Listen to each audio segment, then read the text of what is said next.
ছেলের বাসা কৌতবাড়ি, বাবার নাম দুর্লভ, ছেলের নাম মহিদুল।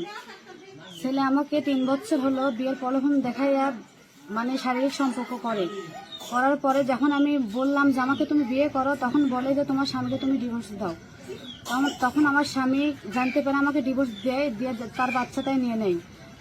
তারপরে আমি ওর বাসায় যখন গেলাম, বিয়ের কথা বললো, আমি তখন ওর বাসায় গেলাম। তখন আমাকে মানে জোর করে আমার থেকে সব ফোন টোন সব কেড়ে নিয়ে আমার সাথে মানে মেরে ফেলে তোর হুমকি দিয়ে মানে আমাকে সব কেড়ে নিয়ে ওইখানে আমার খুব করে।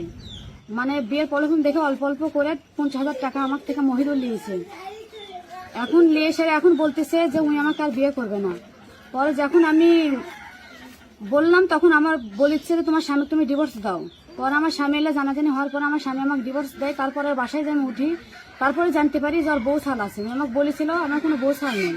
এই কথা বলে আমার সাথে শারীরিক সম্পর্ক করছিল, বিয়ের প্রলোভন দেখাইয়া। এখন বলতেছে যে আমি কোনো বিয়ে শাদী করি না, বাসায় যা দেখি আর বউ বাচ্চা আছে।